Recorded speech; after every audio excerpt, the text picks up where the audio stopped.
18 दिन के महाभारत के धर्म युद्ध के बाद पूरी युद्ध भूमि लाशों के ढेर से भर गई थी। सिर्फ दुर्योधन ही नहीं, दुशासन और सभी पांडव पुत्र भी समाप्त हो चुके थे। उन सब के बीच कृष्ण, गांधारी, धृतराष्ट्र, उनके पुत्र वधुएं व अनेक जन खड़े विलाप कर रहे थे। तो आइए सुनते हैं देवदत्त पटनायक जी के शोध पर आधारित गांधारी के आंसू पार्ट 1। मैं जानती हूं कि युद्ध समाप्त हो गया है और पूरी युद्ध भूमि हमारे पुत्रों के शव से भरी हुई है।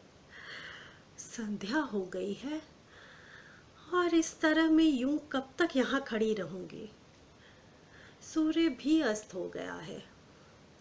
मैं सब जानती हूँ महाराज, सब जानती हूँ, किंतु कुछ पल मैं यहाँ व्यतीत करना चाहती हूँ एकांत में अपने पुत्रों के साथ।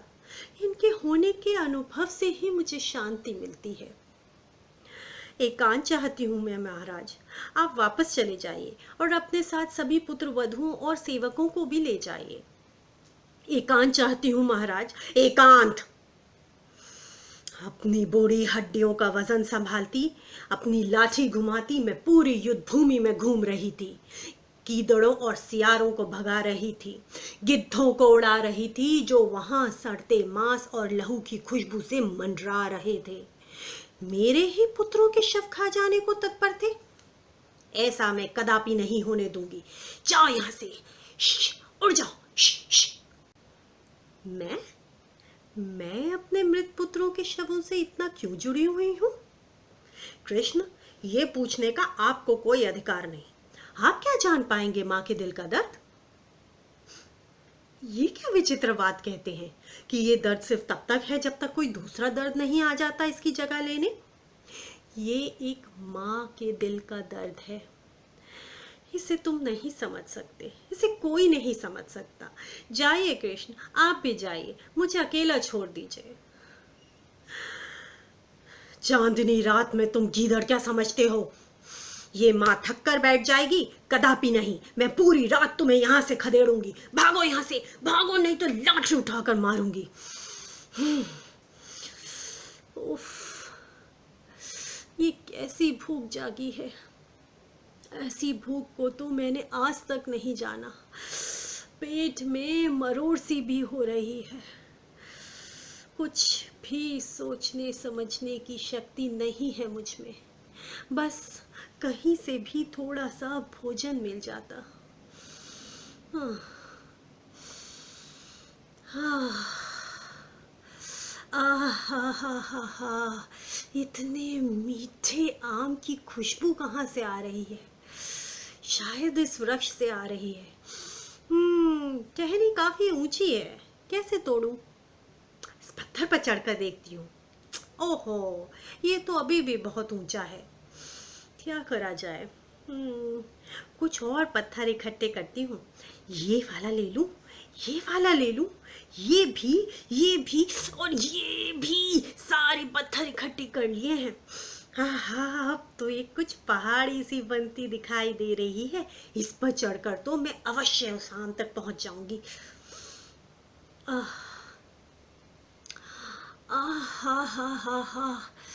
कितना मीठा और स्वादिष्ट आम है। ऐसा मीठा आम तो मैंने जीवन में कभी नहीं खाया। देखो, इसके रस ने मेरी हथेलियों को यूं चकड़ लिया है, यूं चकड़ लिया है मानो किसी नवजात शिशु ने अपनी माँ के आंचल को। ये मैं क्या कर रही हूँ? मैं कैसे आम और उसके स्वाद के बारे में सोच सकती हूँ जबकि मैं अपने मृत पुत्रों के शवों के बीच खड़ी विलाप कर रही थी? और ये क्या? मैं किन पत्थरों पर बैठी हूँ? मैंने तो आज तक यहाँ पर ऐसे कोई पत्थर नहीं देखे। ये पत्थर इतने गीले, मुलायम और चिपचिपे से क्यों हैं? ऐसा क्यों प्रतीत होता है मानो ये पत्थर पत्थर नहीं बल्कि हाड़ मांस से बने हो। हे प्रभु, ये मैंने क्या कर दिया? ये तो मेरे ही मृत पुत्रों के शव है जिन्हें समेटकर मैंने पहाड़ी बनाई उस आम तक पहुंचने के लिए। ये मैं कैसे कर गई? मुझे स्वयं अपनी करनी पर विश्वास नहीं हो रहा। कृष्ण, क्या ये तुम्हारी कोई लीला है मुझे इस सच्चाई से अवगत कराने के लिए कि कोई भी दुख दुख नहीं रहता जब तक कोई दूसरा दर्द नहीं आ जाता उसकी जगह लेने? कोई भी दर्द स्थायी नहीं रहता, हर दर्द की एक निर्धारित सीमा होती है। उफ, ये एक बहुत ही निर्दयी और क्रूर तरीका था मुझे इस सच्चाई से अवगत कराने के लिए।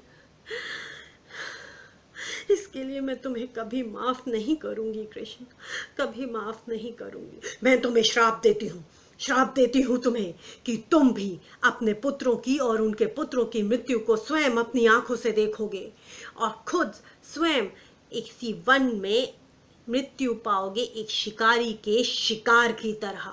श्राप देती हूँ मैं तुम्हें कृष्ण, श्राप देती हूँ, श्राप देती हूँ।